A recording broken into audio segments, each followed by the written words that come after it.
আসসালামু আলাইকুম। আশা করছি সকলে ভালো এবং সুস্থ আছেন। আজকে সকাল সকাল বেশ কিছু ঘাস আমার মেশিন দিয়ে ভাঙিয়ে শুরু করলাম আজকের দিনটি। আসলে নিজের লাগানো ঘাস এক অপরূপ সৌন্দর্য।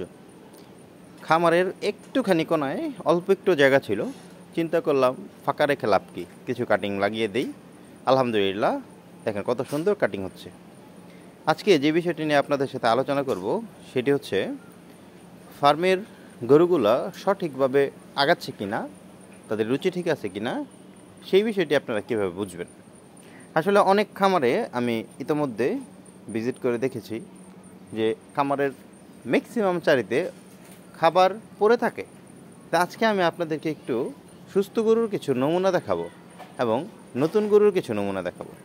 আমি একে একে করে আমার প্রত্যেকটা গরুর চারি দেখাই দিব এবং নতুন পুরাতন গরুগুলোর মধ্যে একটু পার্থক্য বলবো।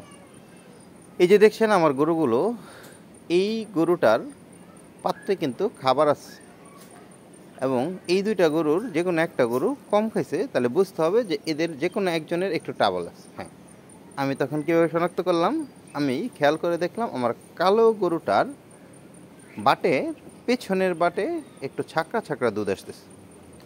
এর পরবর্তী সময় আমি আমার অন্য পাশের যেই শেডটা আছে এই শেডে দেখেন প্রত্যেকটা গরুর চারি মনে হচ্ছে যেন হুইল পাউডার দিয়ে ধুয়ে পরিষ্কার করে রাখা হয়েছে।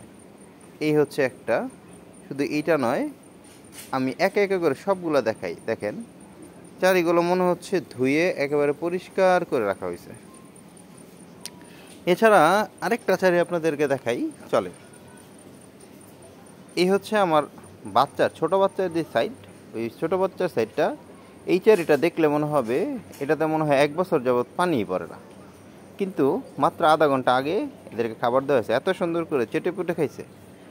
তার মানে বুঝতে হবে এরা প্রত্যেকেই খাওয়া দাওয়াতে এক্সপার্ট, তার মানে এদের ভিতরে কোনো সমস্যা নেই। মাশাআল্লাহ, খাওয়া দাওয়া করতেছে, ঘুমাচ্ছে, রেস্ট নিচ্ছে, এরা আগাচ্ছে।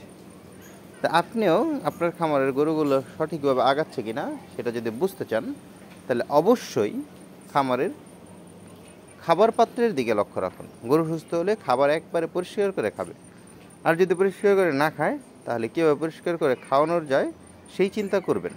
ভালো থাকবেন। আসসালামু আলাইকুম। আল্লাহ হাফেজ।